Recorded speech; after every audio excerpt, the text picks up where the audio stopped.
con el primer Coffee Science nacional y sería el 10º que organizamos aquí en la Universidad de Guadalajara por parte de los capítulos estudiantiles de OCE y de SPY. En esta ocasión tenemos como investigador invitado al doctor Elder de la Rosa Cruz. Él pertenece al Centro de Investigaciones en Óptica en León, Guanajuato, y voy a dar una breve semblanza sobre el doctor. En 1988 obtiene la licenciatura en Física y Matemáticas en la Escuela Superior de Física y Matemáticas del Instituto Politécnico Nacional.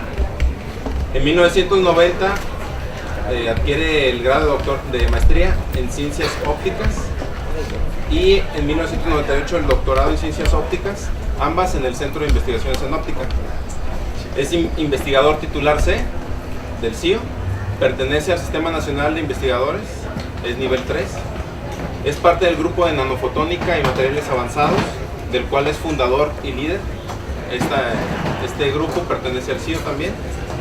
Ha sido jefe de la división de fotónica y miembro del comité académico. Actualmente es el director general del Centro de Investigaciones en Óptica. Es miembro del comité técnico de la red temática de nanociencia y nanotecnología. Es miembro de diferentes organizaciones científicas como la OSA, SPIE, la Sociedad Mexicana de Física y la Asociación Mexicana de Óptica. Ha sido árbitro de diferentes revistas científicas, evaluador de proyectos de diferentes agencias, fundador del Topical Meeting on Nanostructured Materials and Nanotechnology, Nanotech.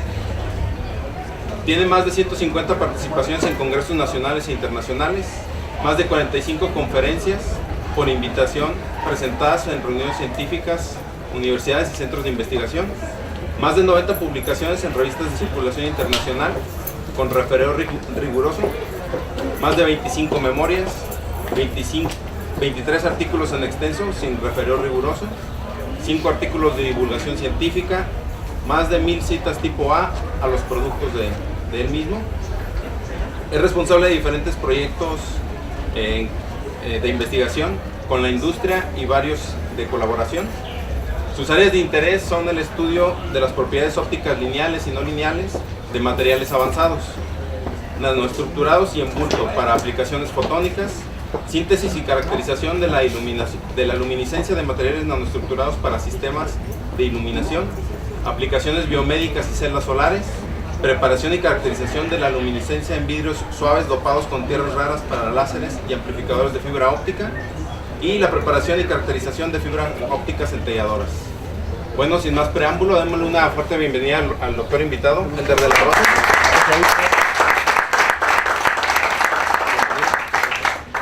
Gracias. Bueno, es la primera ocasión que organizamos este evento aquí en la explanada del módulo. Más que experimento, pues esperemos que tengamos una buena respuesta. Y bueno, los que no estén familiarizados con el evento, es una charla amena, es una charla directa con el investigador. No es técnica, no es una plática técnica, así es que siéntanse con la comodidad de preguntar en cualquier momento, cualquier pregunta que se les venga a la mente. Obviamente que no le falta el respeto nada más al doctor. ¿Y cualquier tipo de pregunta, doctor? Estoy abierto. No preparé absolutamente nada. Me dijeron que no era técnica, así que, pero aún así podemos hablar cualquier cosa, ¿no? Bueno, los que no tengan café, están a tiempo para tomar su café, que no estén con frío. Los que no, pues ya empezamos. Bueno, la primera pregunta, doctor. Bueno, ya sabemos sobre sus estudios superiores, sobre la licenciatura, maestría y doctorado, donde lo realizó. Pero, ¿qué nos podría platicar sobre la primaria, la secundaria, la preparatoria? ¿Se acuerda cómo fue? ¿O qué tipo de alumno era a lo mejor en ese entonces? Ya pasó un poco de tiempo. Bueno, primero, pues gracias por la invitación y gracias a todos por estar aquí en este día aún de clase. Es muy interesante estar aquí. Cuando yo recibí la invitación me pregunté, bueno, una plática técnica. Cuando me aclaraste que no era una plática técnica, para mí resultó mucho más curioso poder venir sin ninguna preparación y ¿cómo se llama? Y enfrentarlos, ¿no? Creo que hay momentos muy interesantes en la vida de cada uno. Para mí este es uno de ellos, recibir preguntas inesperadas. Y también hubieron algunos momentos en el pasado de mi vida que marcaron de alguna manera el camino que yo iba a hacer. No soy una persona, vi algún par de videos que tú me enviaste y no soy una persona extrovertida. Y más bien mi paso por la escuela fue discreta, pero siempre fui dedicado a esto. Llegué, pasé por la primaria sin nada glorioso, digo, no recibí un premio por haber, no me dieron muchas estrellitas, más bien estaba del otro lado oscuro de esa parte, no recibí estrellitas, a veces me quedaba castigado, pero logré superar el sexto año y de ahí empezó a ser más definido lo que yo quería hacer ya en la secundaria. Entonces así llegué, yo diría que pasé la primaria sin ninguna estrellita pero cuando llegué a la secundaria casi soy expulsado de la secundaria y a partir de ahí entendí que la única posibilidad que yo tenía pues era no dar motivos para ser expulsado y así que me tuve que poner esto. Entonces era de los que hacía bullying ahí, bueno, lo que ahora llaman bullying. Pues sí, ahora la psicología ha ayudado bastante en poner nombres, pues un poquito de bullying, era pues, yo creo que como cualquier niño, espero. Pero sí, había un poquito de eso, digamos que era un niño un poco inquieto que le hacía pasar malos ratos a los profesores. Cuando yo terminé la carrera y luego fui a enseñar a una preparatoria, entonces estuve en la parte al revés de la historia, ¿no? Y entonces yo fui a dar clase en una preparatoria, no sé si aquí hay como el Lux o como el ITES, es una preparatoria privada, muy difícil dar clases, y entonces aprendí lo que yo hacía al profesor cuando yo estaba recibiendo la clase y ahora yo estaba recitando la clase. Y sí, un niño inquieto, digamos. Sí. ¿Alguien tiene alguna pregunta, algún comentario? No le tengan miedo. ¿Dónde nace su pasión por la investigación? ¿En qué momento de su vida fue cuando decidió ser investigador? Eso es muy interesante. Yo soy originario de Chiapas. Nací en un pueblo pequeño que se llama La Concordia. Y de ahí a los 13 años me moví a la capital del estado de Chiapas, que es Tuxtla, para estudiar la secundaria. 13 años y ya vivía yo solo. Cuando terminé la secundaria, me di cuenta que el asunto estaba con las ciencias naturales, ¿no? Así era el programa de antes. Empecé a leer sobre física. Cuando llegué a la preparatoria, revisé las potenciales carreras que yo podía tener. Y me di cuenta que todas me parecían aburridas. Decía, si hago ingeniería civil, que había mucha gente alrededor mío de ingeniería civil, voy a construir un puente, ¿no? Y luego, por alguna razón, no recuerdo exactamente qué, cayeron en mis manos dos libros. Uno que se llama Los creadores de la nueva física, de Barbara Lovett. Es una historia de cómo se construyó la física atómica alrededor de Niels Bohr, Einstein y todo eso.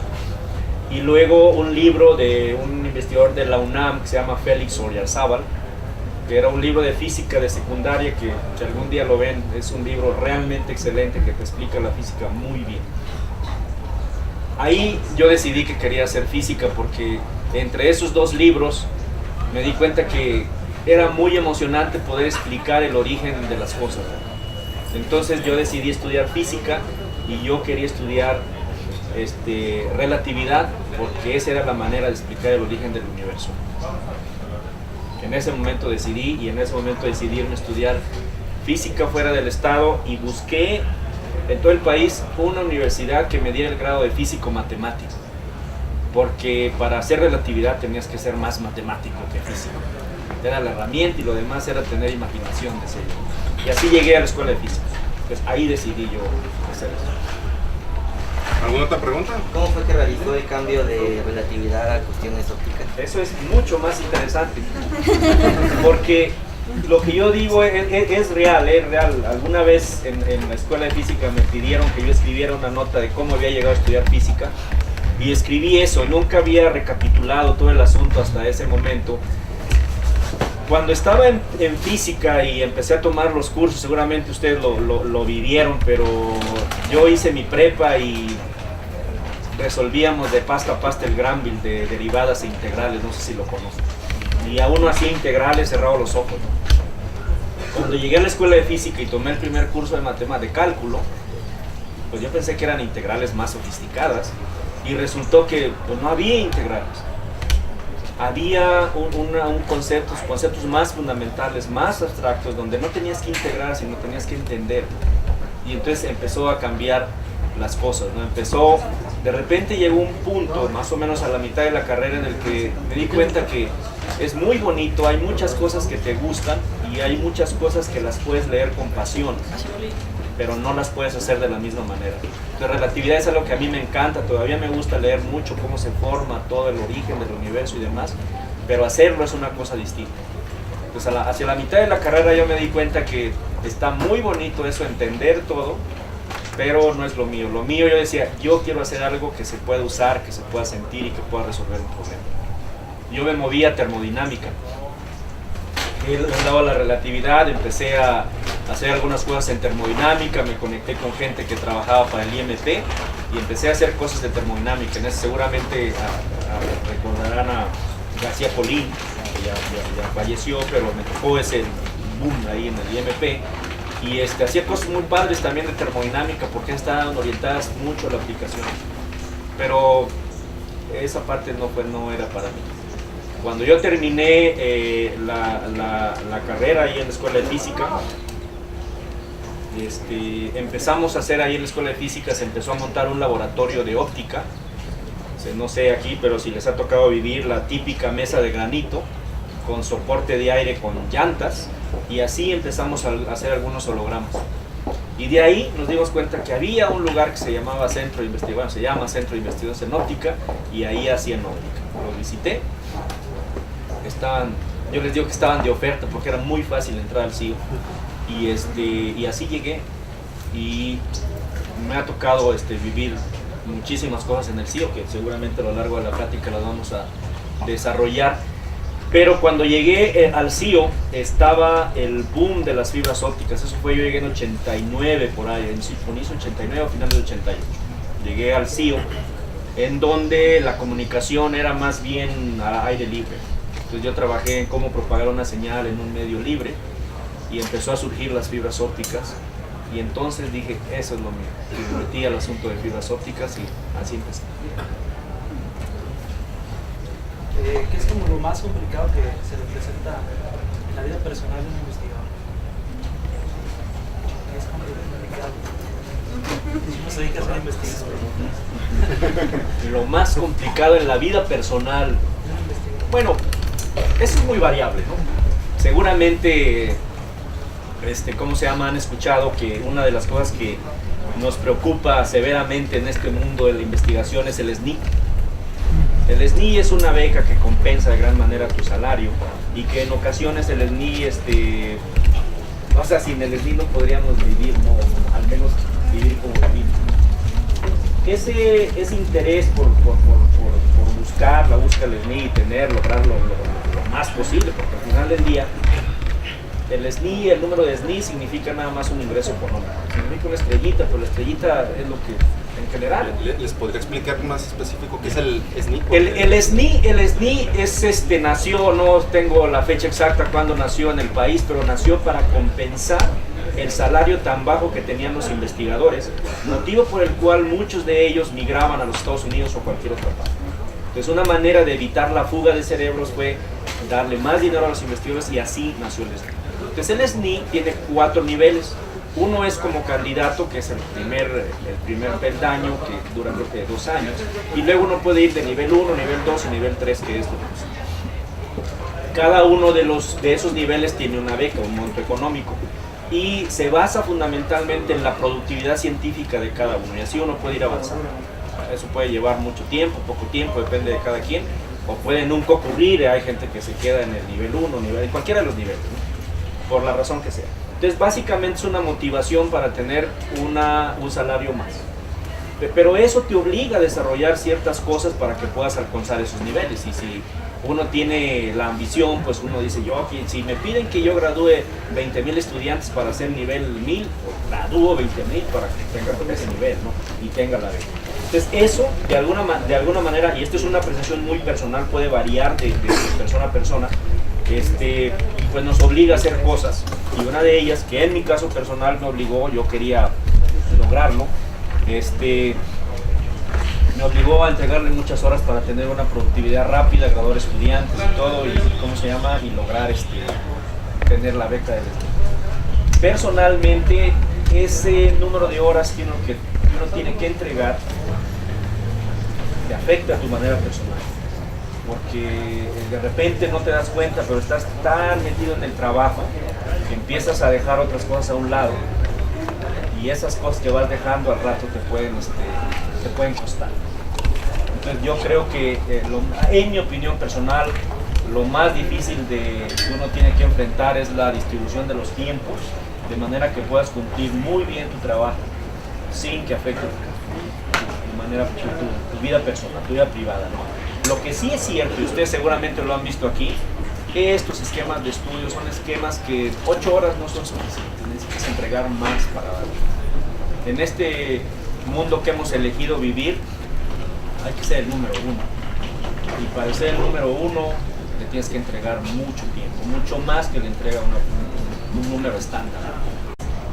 Sobre el proyecto de egresos para la Nación 2014, y parece que se le hace una reducción a los fondos dirigidos para investigación científica, maestrías, educación superior. O sea, sí tenemos que tratar de ser los mejores, sí, pero si no nos involucramos en la dinámica social, pues nos vamos a quedar sin esos apoyos. Si no luchamos, también estudiar, ser los mejores, pero también luchar para que el gobierno no recorte la educación pública. De hecho, hasta donde yo sé, y no conozco todavía bien cómo viene la distribución de recursos para el 2014, se lo sé en general, pero sí les puedo decir que este año, por ejemplo, el Estado ha destinado mucho más recursos a todo lo que es educación, y hay un incremento, si no recuerdo mal, alrededor del 14%, alguna cosa así, en lo que es educación, todo el sistema completo para el 2014. La distribución es un poco diferente, y ahí tiene mucho que ver. Seguramente todos hemos escuchado, el CONACYT ha recibido más dinero. CONACYT maneja el asunto de ciencia y tecnología en el país, pero no lo es todo. El dinero que maneja CONACYT es uno independiente al que le llega a las universidades. Las universidades tienen un rol ahí donde tienen que enfrentar y resolver los problemas educativos, en donde tienen, me parece a mí, una menor obligación en cuanto a la investigación, o no todas las universidades se han logrado enrolar en la investigación. En ese sentido, si uno ve cómo viene el dinero para CONACYT, uno lo que observa es que hay una reducción en los montos para hacer investigación básica. Pero el incremento total sí existe, pero se distribuye en otros rubros que tienen que ver, uno, con generar proyectos que estén vinculados con la industria, que tienen que ver con el aspecto social que funciona. Yo soy investigador y yo hago física básica, pero sí me queda muy claro que nos gusta hacer esa física fundamental, pero esa física fundamental que sí se debe de hacer, no necesariamente resuelve los problemas en nuestro entorno social. Entonces creo que en esa parte que tú mencionas, que me parece increíblemente importante, sí tenemos que tener cuidado, sí tenemos que conectar nuestro quehacer con resolver los problemas sociales, porque de otra manera no la vamos a hacer. Si han escuchado el discurso presidencial, vamos a llegar, ahora sí van a ser real el 1%. Yo conozco de cerca una propuesta que hay de cómo llegar a ese 1%, y parece ser que está firme porque están ocurriendo los primeros pasos. Pero para que se llegue a ese monto de dinero, el país no tiene ese dinero para lograrlo. La única manera de poderlo obtener es que la industria aporte dinero.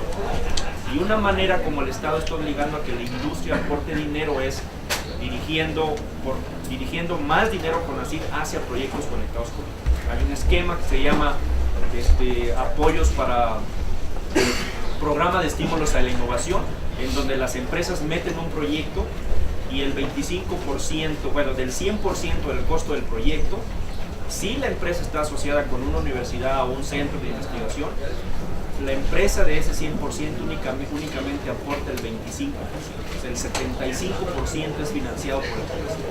Ese 25% es la contribución de cada una de las empresas y esa sería la aportación que se requiere para que se logre los números globales del CONACYT.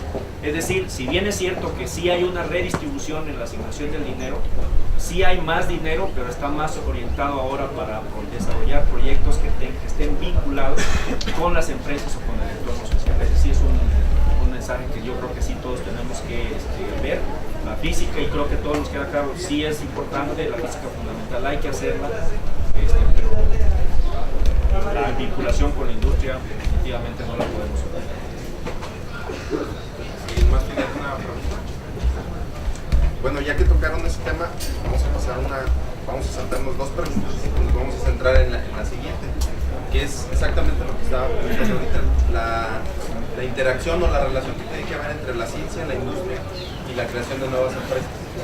¿Cuál es su punto de vista en cuanto a ese tema?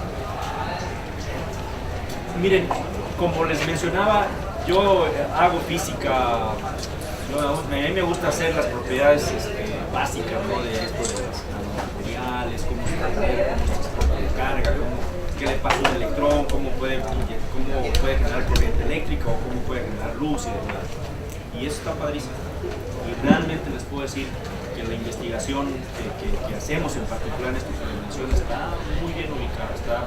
Si no justo en el top, podemos decir que estamos en el bloque, en la parte baja del bloque decimal. Pero hay una cosa que yo creo que se tiene que tener cuidado. Hay un discurso que disocia a la investigación de la industria o de la aplicación. Y yo creo que es un discurso equivocado. Eso también es una apreciación personal que en este momento que me toca a mí dirigir a la institución, porque obviamente marca cómo me gustaría que fueran las cosas, pero miren, ¿cuál es el origen o cuál es el objeto de hacer investigación? ¿Acaso cuando uno está haciendo una investigación no está pensada para resolver algo? Siempre tiene una razón de ser. No es nada más hacer investigación porque hoy me levanté de este humor y hoy voy a hacer esta investigación. Yo creo que no. Yo creo que cuando nos involucramos en un esquema de trabajo, siempre pensamos, vamos a hacer esto porque creo que debemos de buscar esta respuesta. Algunos buscan el origen del universo, que también es válido. Y si bien es cierto, uno puede ver todos los experimentos que se han hecho en los aceleradores de partículas, han generado una gran cantidad de tecnología, que es mucha de la tecnología que usamos diariamente. Los programas espaciales han generado tecnología que usamos al día a día. Entonces, esa ciencia fundamental que nos permite entender el origen, hay que hacerla. Pero si se dan cuenta, aún por muy fundamental que sea, siempre está orientada a resolver algo, a conquistar una respuesta. Y lo que tenemos que preguntarnos es, a ver, yo hago una investigación, ¿qué respuesta o qué pregunta estoy respondiendo? Siempre que tenemos una respuesta, tiene un fin lo que hacemos. No todo es fundamental. Pero si hoy vamos al laboratorio y hacemos un experimento para ver si la comunicación puede ser más rápido, más segura, tiene un fin. Hay un objetivo claro de por qué queremos que sea más seguro. Si ese es el caso, cuando hacemos comunicación segura y todo eso, entonces estamos pensando en que alguien va a salir beneficiado. Estamos haciendo un proyecto dirigido. Siempre que hacemos una investigación, siempre estamos buscando responder a algo. La cuestión es a qué pregunta queremos responder. Aquí en el área, por ejemplo, hay una industria electrónica importante. ¿Qué debemos de hacer? Debemos de hacer, no sé, voy a poner un ejemplo nada más. Hay investigación alrededor de la industria automotriz que está en Guanajuato, o deberíamos de ser industria electrónica que está aquí en Guanajuato. No es extremo, pero lo que quiero marcar es de que a lo mejor tenemos que responder al entorno. Las preguntas que tenemos que responder deben estar contenidas en el entorno, pero no necesariamente. Pero lo que yo les quiero transmitir es de que siempre lo que hacemos es para responder a algo. Nada más tenemos que preguntarnos a qué queremos responder. Al origen del universo, está bien. Be happy. Cualquier cosa, pero hay que hacerlo bien. Y si queremos responder a algo más estándar, más palpable, entonces lo tenemos que dirigir Yo creo que uno de los problemas que tenemos, y eso es una apreciación personal, es que la investigación que hacemos no necesariamente la dirigimos, y ese es el problema. No es la separación entre la ciencia y la aplicación. Yo creo que más bien es una falta de enfoque. Nos despertamos en un día, se me ocurre este experimento, voy al laboratorio, hago el experimento, tengo el resultado, escribo un artículo, publico y soy feliz. Eso no responde a algo. Eso es vivir al día a día, es hacer un experimento, publicar un artículo. ¿Y eso qué resuelve? Yo creo que no resuelve nada. Es diferente llegar un día y decir, bueno, en realidad yo creo que lo que tenemos que hacer es encontrar una hoja artificial para conectarla a luz solar, generar hidrógeno y resolver el problema de energía. Eso está padre. Voy al laboratorio, hago el experimento y no me sale. Vuelvo a ir y no me sale. Iré 1000 veces y a lo mejor en la 1001 me saldrá, pero estoy intentando resolver algo. Esa es la diferencia. En nuestro caso, en el CIO, nuestro programa de doctorado, dice el programa de doctorado es bla bla bla, y para graduarse tienes que publicar 2 artículos. Y adivinen qué es lo que pasa. En la mayoría de los casos, ¿cuál es el problema a resolver? Publicar 2 artículos. Y está equivocado. El problema a resolver no es publicar los artículos o 10.000 artículos o lo que sea. El problema es aprender a hacer investigación orientada. Porque si no aprendemos a hacer investigación orientada, lo que vamos a estar haciendo es resolver el problema inmediato, pararme, hacer un experimento, tener el resultado y publicar. Eso es una cosa que yo creo que tenemos que tener. Hay que apostarle a algo, apostémosle a lo que quieran. Pero hay que apostarle. Yo soy de las gente que piensa, decide qué quieres hacer. Y lo que elijas hacer, hazlo con toda la pasión que tengas. Y eso es lo que verdaderamente da resultado. A medias tintas que lo que nos llega. Entonces, yo creo que no hay una separación realmente. Lo que nos está pasando es que no nos atrevemos, tenemos muchos estigmas. Y el otro asunto que también tiene que ver es que la realidad es de que el usuario demanda, los tiempos del usuario no son los tiempos del científico. El científico va, se toma su café, tiene una vida bastante suave, pero cuando estás con la industria, el resultado es para ayer. Y hoy día con la competencia, el resultado es para ayer. Y cada vez te exigen. Entonces yo cuando voy con mis estudiantes les digo, oye, dame el resultado que debiste haber obtenido hace 2 días. Porque hoy me tienes que tener otro. Es muy demandante y eso es donde me refiero, que uno tiene que entregarle mucho. Entonces, jóvenes, yo creo que verdaderamente lo creo, así ha funcionado en otros lugares y les ha funcionado bien, y me parece que lo que tenemos que hacer es enfocarnos en qué es lo que tenemos que hacer. No hay disyunción, lo que tenemos que hacer es hacer buena investigación. Si hacemos buena investigación, créanme, lo único que va a ocurrir es terminar en una muy buena aplicación. Si hacemos un refrito, no pasa nada. Un refrito nada más en el mejor de los casos te va a dar un buen artículo y punto. Entonces hay que apostarle a algo, hay que tener imaginación. Siempre se nos ocurre, en México tenemos mucha imaginación y hay que creer. Si a mí se me ocurre una cosa, hay que creer, hay que creernos y pensar que sí lo podemos hacer, no tenemos ninguna limitación. Yo he conocido en México laboratorios increíblemente eficaces y he tenido oportunidad de conocer laboratorios en el extranjero increíblemente vacíos. Y lo que se logra en uno y en otro, dices, ¿cómo es posible? Yo tengo el mejor láser y no puedo producir nada, este cuate tiene nada y puede producir mucho. Depende del compromiso de cada uno, de lo que diga y de la pasión. Entonces, no hay separación, creo yo que debemos de hacerlo.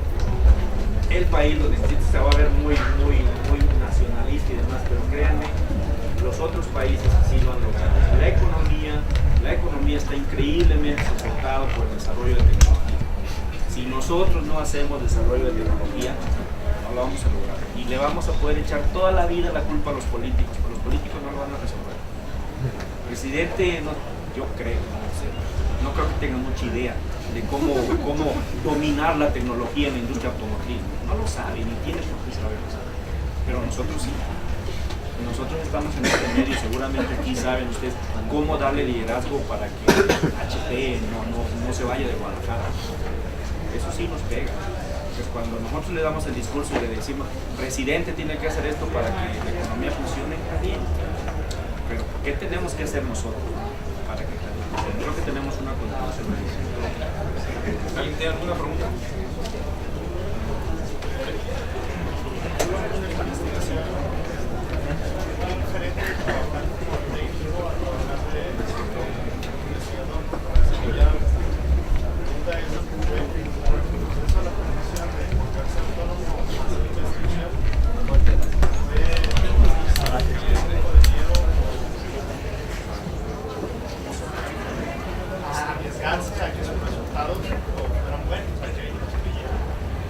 Sí, bueno, el punto es muy válido, ¿no? O sea, no es lo mismo ser un técnico, bueno, en el sentido de estar junto a alguien y que alguien te diga qué hacer, es muy fácil.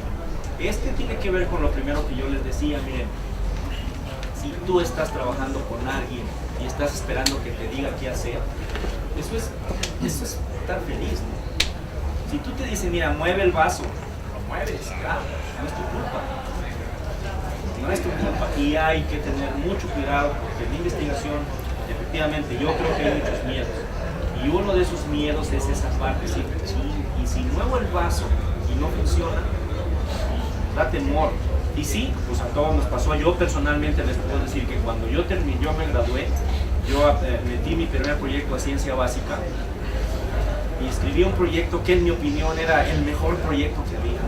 No podía haber otro mejor. Y yo les hacía una propuesta para producir fibra óptica especial a precios increíblemente bajos.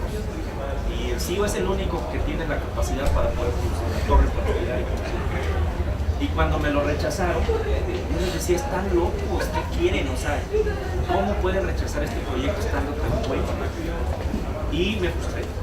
Yo dije, ¿saben qué? Si de esto se trata este asunto, mejor nos vemos, me voy a volver teórico, de una computadora, modelo, que aunque no haya que modelen, no lo minimizo, pero no necesito más que mi computador y ya está. Te da miedo, pero de nuevo tienes que tomar tu decisión, ¿qué es lo que quieres de ti? Yo siempre estoy muy claro, yo quiero lograrlo, yo creo que puedo aportar y en lugar de convertirme a la parte teórica, yo no, lo volví a intentar. Y tuve que dar 2 vueltas para lograrlo. Después de eso entendí, ¿sabes qué? La razón por lo que te rechazan o te aprueban un proyecto muchas veces ni siquiera tiene que ver con la candidatura, tiene que ver muchas circunstancias, aquí y en Chile. Entonces sí te da miedo. Claro que sí te da miedo, pero eso es lo que hace la gente. No todos se convierten en investigadores independientes. Muchos van a la industria porque les dicen qué hacer, otros pocos van a la industria porque ahí deciden las cosas que hacen. Pero bueno, yo creo que hay espacio para todos. Algunos cuantos logran ser independientes, no todos lo logran. Y ese es uno de los problemas que creo yo tenemos en muchos investigadores que no logramos ser independientes, somos uno más en esta lista. Algunos cuantos logran ser independientes y eso se convierten en los polos no físicos y mueven las cosas, se convierten en atractores que van generando líneas que luego marcan de qué lado queremos estar. Da mucho miedo, créanme, da mucho miedo, pero imagínense, ¿cuál es el peor escenario? Yo así lo puse, a ver, ¿qué puede pasar? Ya no, ¿por qué puede pasar que me equivoque y todo el mundo se burle de mí? Pues ni los conozco. Siempre puedo empezar, siempre puedo ir a otro lado. Y si lo logro, porque la otra parte del escenario es que si lo logro, entonces todos me van a reconocer. Y eso es la diferencia. ¿Qué quieres? ¿A dónde le quieres ir? Hay que apostarle, hay que creer. Y yo creo que en algún momento de tu vida pasa algo y en ese momento decides apostar. Es como el fútbol, te comprometes a jugar en un equipo y tienes que vivir. Si no te entregas, no vas a nada. Dices que la calidad de tu proyecto no es que depende de otras cosas de que te acepten el proyecto aparte de la carrera. ¿Cuáles son esas cosas que te puedes enfrentar? En este esquema, y así ocurre en todos los países, hay una evaluación de los proyectos por pares. Yo mando un proyecto, hay una comisión, agarra el proyecto y lo distribuye para que otros lo evalúen. Y y ellos opinan sobre el proyecto y luego hacen una recomendación que se le apoyo, que se le apoyo. Eso no lo controlas. Y puede ser una evaluación muy profesional a una evaluación nada profesional. Hay de todo y ocurre en todas partes. A eso me refiero de que no lo controlas. Muchas veces puedes tener el mejor proyecto, pero si tienes le toca por suerte que alguien te evalúa y es tu competidor inmediato, puedes partir. Pero intereses económicos y políticos influyen mucho en la aceptación de tu proyecto. A mí me gustaría pensar que no, pero es la realidad, es algo que no lo podría ni garantizar, ni por eso no tengo evidencia para ello. Pero mira, yo creo que ocurre a todos los niveles. Imagínate un esquema, olvídate del proyecto arriba, del proyecto de investigación abajo, pero cuando un grupo le toca decidir, decide en términos de qué, de las reglas que se ponen, parcialmente sí. Pero luego también hay otros intereses. Oye, es que es mi institución y no le tocó ni proyecto. Y empieza, pueden ocurrir, no tengo evidencia de admiración. Pero pueden haber ese tipo de cosas, toda la comunidad lo sabemos, son los riesgos que nos tocan. Yo también evalúo, y no te puedo decir, ay, mira, no soy perfecto para nada, ay, pueden haber cosas. Entonces, ese riesgo es parte del riesgo que nosotros estamos acostumbrados a correr, que tenemos que acostumbrarnos a correr y vivir por ahí. Reducir al máximo, el proyecto tiene que estar perfecto de entrada. Y luego, superar todas estas barreras que se pudieran pasar. Ese es el mundo que ocurre en Estados Unidos. Lo que tengo entendido, usted es un físico experimental casi al 100%. Así es. ¿Aquí en México hay rivalidad entre el teórico y el experimental? No creo. No. Bueno, yo no lo creo. Hay una, yo diría más bien, hay una serie de palabras o de expresiones que decimos nada más para hacer una diferencia, pero yo no lo veo como una rivalidad, por el contrario, tiene razón, yo soy totalmente experimental y me asocio con teóricos para hacer la modelación. Es divertido decirle al teórico que está en el lado equivocado de la ciencia, pero bueno, nadie es perfecto, ¿no? Algunos experimentales tenemos que salvar el día. No hay nada de eso, no hay nada de eso. Yo creo que es más bien una manera de expresar.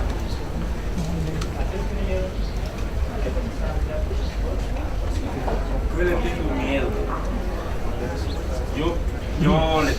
Yo le tengo muchísimo miedo a fracasar. Eso me aterra. En mi esquema, como yo les decía, miren, yo salí a los 13 años a estudiar. Estaba realmente muy chico y aprendí. No había otra opción. La otra opción para mí es regresar al pueblo, a la cultura, a la familia, no hay. Entonces, fíjate, nunca lo había pensado. Yo tengo en la oficina, compré un sticker de la NASA que dice failure is not an option. El fracaso aquí no es una opción. Siempre que recibo un estudiante, los llevo y mira, no les puedo dar uno a cada quien, pero diga, apréndete eso. Aquí no hay opción, no hay opción. A los 13 años, el fracaso para mí era regresar al pueblo. Y yo no podía permitirme eso. Entonces yo siempre he vivido con eso.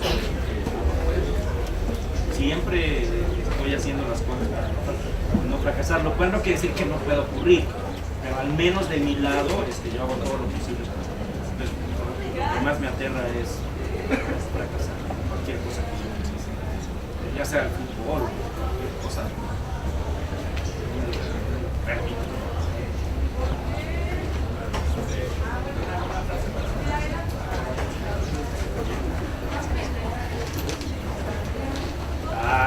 Entonces mi hijo siempre me pregunta que le tengo que dar una frase con la cual viva el resto de su vida.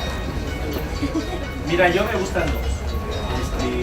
Esta que les menciono de que el fracaso no está en el campo de visión. Y hay otra que me gusta que se llama, que dice algo así como, mire, tú solo no puedes hacer nada, tú te levantas, haces tus cosas y no puedes ser feliz, pero tienes una limitación.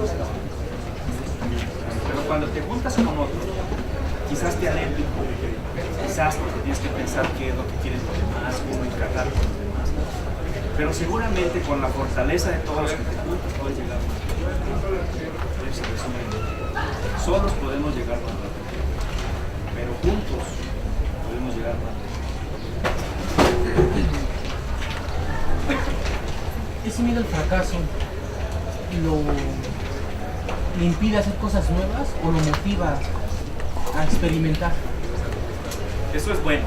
No, al contrario, me emociona porque ¿cómo sé que ya lo logré? No estoy seguro de haberlo logrado. Yo siempre digo, yo lo quiero lograr. Pero cuando yo digo lo quiero lograr, me refiero a que yo quiero ser el número uno. A lo mejor te van a ver tomando mal y todo, yo no sé, yo quiero ser el número uno. Gracias a veces soy el número uno. Yo soy el número uno. De dinero. Una estrellita que tú cuando sales de México nadie sabe que es el día. Yo no sé si ya lo logré. Yo creo que he logrado cosas en mi vida, pero siempre me pregunto, ¿cómo ya? Digo, yo tengo 49 años, todavía me considero joven, pues tengo un buen trecho por recorrer y me digo, ¿cómo ya lo logré? O sea, me dice, ¿no? ¿Qué voy a hacer el resto de mi vida? No, yo pienso, cada día tengo que hacer algo nuevo. No lo he logrado. Yo en mi cabeza está que he logrado cosas, pero no he logrado lo que quiero. Totalmente siempre estoy buscando qué. La cuestión es, yo no sé qué es lo que debo lograr. Es todo el tiempo estoy haciendo. Yo creo que ahí es una diferencia muy importante. O sea, tienes que intentar cosas nuevas. No puedes quedarte toda tu vida en una sola cosa. Yo aprendí, hice el doctorado, uno de mis asesores es un ruso, ahora ya está en el CIO. Pero él decía, mira, si en 5 años inicias un proyecto y en 5 años no ves que haya una base sustantiva que te permita ver que vas a lograr algo, es hora de cambiar. Ya ahora lo he revisado muy bien y digo, efectivamente, 5 años es un periodo de tiempo en donde tú puedes intentar algo. Pero si no te sale, porque no tengas las condiciones, porque no era lo que esperabas, por la razón que sea, es hora de cambiar. No te puedes estancar mucho tiempo en algo, en un proyecto cualquiera que sea, porque entonces te vas a quedar estancado. Tienes que migrar a otra cosa. Explora. Estás 5 años, yo digo 5 años, pero puede ser un tiempo diferente. Estás un tiempo en una cosa, ganas cosas, aprendes mucho. Cuando te mueves a otra, te mueves, pero ya tienes un background diferente, mucho más rico. Y cuando te mueves, yo les puedo decir, yo empecé haciendo fibra azúcar. Yo me formé haciendo sensores de fibra óptica, luego me moví a hacer láseres, y luego me moví a hacer materiales, y luego esos materiales se convirtió en nanomateriales. Y todo ese background que tengo, ahora agarro un nanomaterial y estoy pensando cómo lo puedo integrar en un sensor, en una fibra, te enriquece. Hay otra cosa que yo creo que nos debería dar miedo, es que cuando uno está estudiando y logras tu doctorado, terminas, sales y consigues una posición y en México es relativamente fácil poder consigues una posición de trabajo y te conviertes en el investigador titular. Cuando te enfrentas y ahora qué hago. ¿Qué es lo que hacemos primero? Lo que hicimos en el doctorado. Si hicimos sensores de fibra óptica, empiezas haciendo sensores de fibra óptica. ¿Sabes cuál es la peor? Que en mi opinión, yo lo veo la peor parte es de que nos morimos haciendo lo mismo en el que nacimos. ¿Sí? Yo me gradué con 27, nada más, pero te gradúas haciendo una cosa y te mueres haciendo lo mismo. Hacer toda tu vida lo mismo. Tienes que migrar, tienes que hacer más cosas, eso es lo que te interesa. Entonces, no hay que pararse esa es una cosa que nos debería dar. Muévanse, es muy importante, vayan, salgan, vean. Cada que dan un paso de frente pueden ir en la misma dirección, pero si dan un paso hacia el lado pueden ver más cosas que les va a permitir dar un mejor paso hacia el lado. Enriquecer la información que tienen nos hace mejores. Entonces, ahí ya es una cosa que yo siempre he peleado y siempre he promovido. Si te gradúas haciendo patitos 1, muévete, haz gallinas 2 o alguna cosa así. Muévete, nunca, no hay que morirse.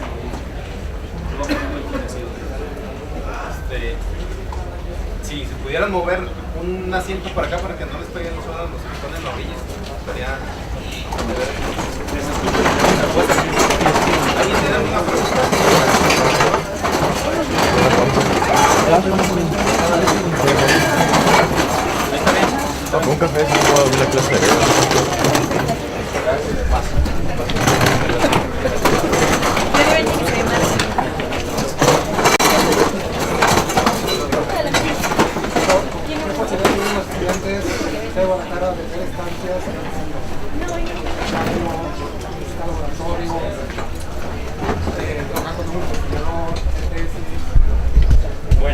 Miren, esa pregunta es muy interesante y creo que puede ser de interés para todos.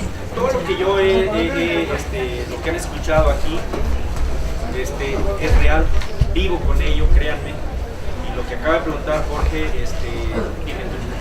yo creo en que todo mundo se debe de mover después de cierto, tienen que hacer. Sí, ahorita me está tocando dirigirlo y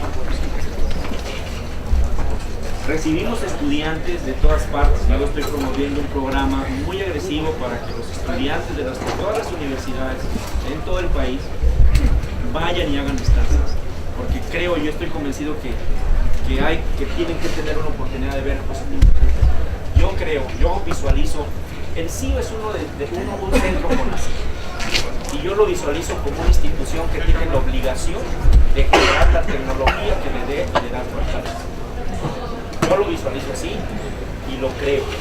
Y en ese sentido hago cosas para que ocurra eso. Si queremos que el país tenga liderazgo tecnológico, tenemos que hacer que nuestros estudiantes en este momento se formen, sí se recreen. Y para ello necesitan ir a otro centro. El CIO es un centro que está muy bien equipado, se hace muy buena investigación. Y creo que ir, visitar, hacer una estancia en el verano y todo les puede dar una perspectiva diferente de las cosas. Entonces las oportunidades que hay son muchísimas. Estamos increíblemente abiertos para recibirlos.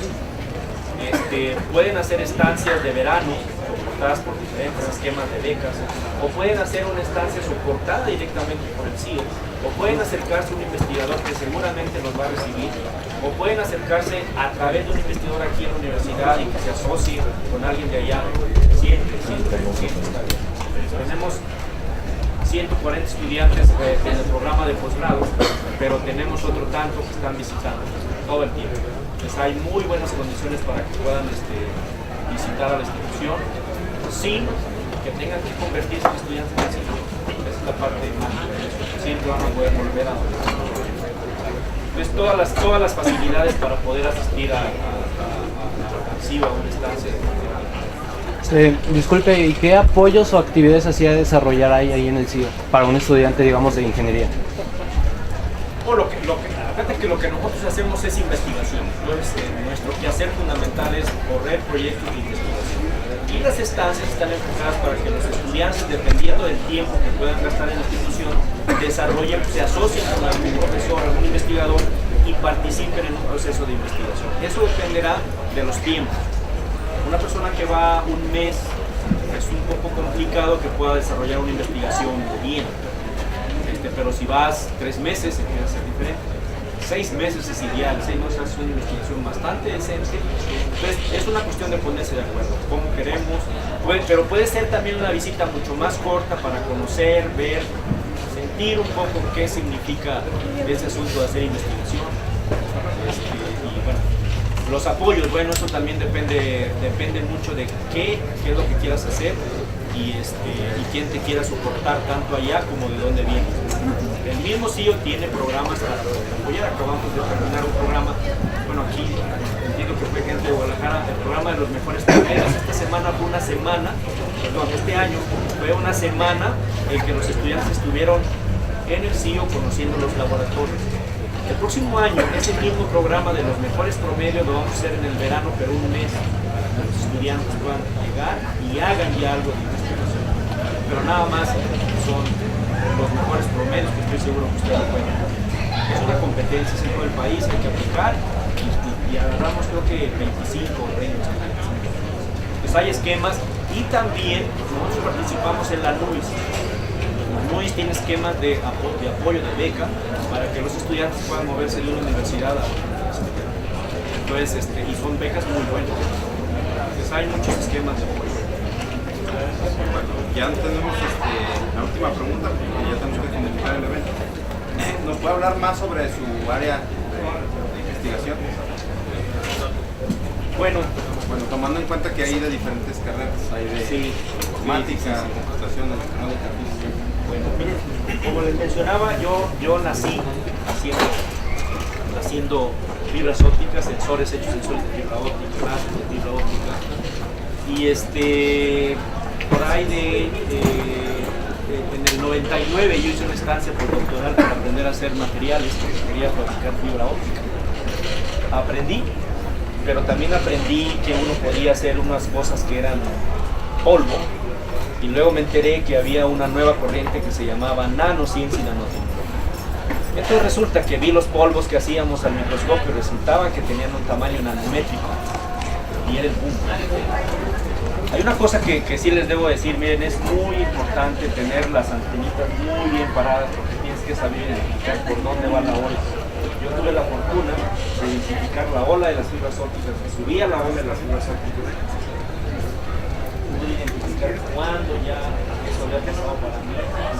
Sí, la nueva ola que era nanociencia y nanotecnología, la vi, esta es la ola. Y ahí va. Miren, nanociencia y nanotecnología es una cosa muy rara, porque la nano, hacer nanomateriales o algo así, no te resuelve nada per se. Lo que uno tiene que hacer es aprovechar las propiedades que tienen los nanomateriales, y para ello pues tienes que saber de muchas cosas. Básicamente lo que nosotros hacemos es estudiamos las propiedades ópticas de nanomateriales, básicamente cómo es el transporte de carga, para que genere luz o para que genere un flujo de corriente. Y de acuerdo con esas propiedades uno puede encontrar diferentes aplicaciones. Entonces, y ahí es donde empieza a ser muy interesante, porque resulta que, bueno, tú puedes hacer la física de cómo se transporta la carga y demás, y puede no pasar nada, pero el impacto que tiene en este momento, o como se visualiza, es muy grande. Tú puedes tener un nanomaterial que produce luz, y lo mismo puedes usarlo para producir un nanoláser, o puedes usarlo para transportar carga eléctrica y puedes generar una celda solar, pero también puedes usarlo eso para marcar una célula y detectar cáncer. Entonces esa diversidad de aplicaciones es lo que hace muy interesante. Entonces nanociencia y nanotecnología es su virtud, y yo creo que es una ola que todavía está empezando. De acuerdo a cómo se distribuye y cómo se visualiza, estamos todavía en la etapa de aprender a hacer materiales en forma controlada para controlar sus propiedades. Pero todavía apenas ya visualizamos por dónde van las aplicaciones, pero no lo hemos logrado, estamos viendo. Va a llegar una etapa todavía de dispositivos, entonces esta ola se me hace que está bastante larga y parece que tiene mucho potencial. Entonces es un campo nuevo que ofrece muchas oportunidades. Yo estoy hablando de propiedades ópticas y pareciera que tuviera nada más que ver con luz, pero créanme, hay mucho trabajo que tienen para la gente que hace electrónica. Los nuevos dispositivos tienen que ver, son nanoestructurados. O sea, toda el nano iPod, hay un nano iPod que se llama así, no tiene que ver nada con nanotecnología. Pero la realidad es que los circuitos cada vez están bajando más en tamaños, y actualmente tenemos ya muchas configuraciones que se resuelven en forma nanométrica. Entonces hay una gran actividad en esa área de investigación, en esa área de la parte electrónica, que desafortunadamente en México no lo estamos haciendo todavía porque no tenemos la infraestructura, pero en otros lugares eso es muy poderoso. Los nuevos dispositivos van a estar basados en sistemas nanoestructurados. La comunicación óptica que hacíamos por fibra, ahora podemos transmitir una señal óptica de un nanoalambre de 100 nanómetros de diámetro a otro nanoalambre de 100 nanómetros de diámetro. Estamos viendo cuando se pueden hacer cosas increíbles en todas las áreas.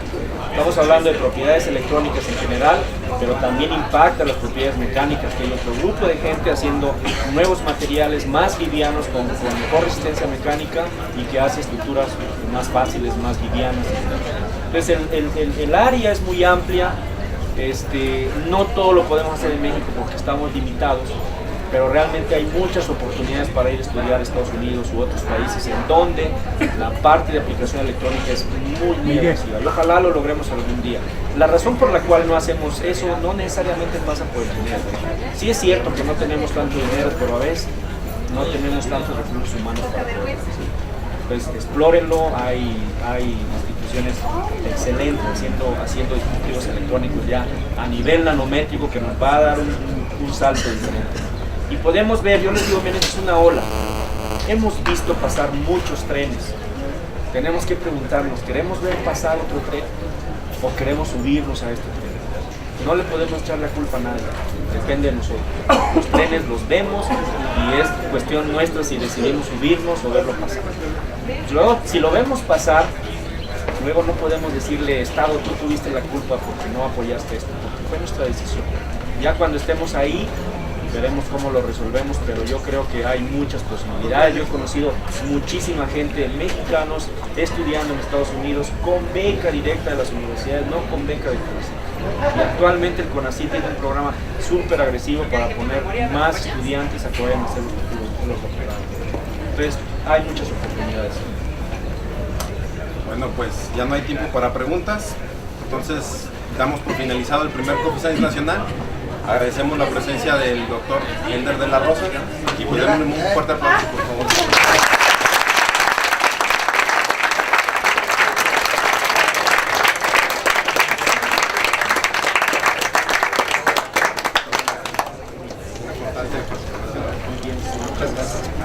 Muy bien, pues gracias por la invitación y gracias a todos ustedes por haberme escuchado. No se espanten, créanselas, realmente nos las tenemos que creer. Nos han generado demasiadas dudas y yo creo que no hay razón para ello.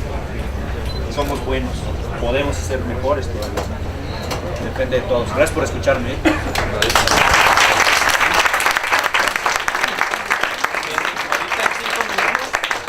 5 minutos vamos a comenzar.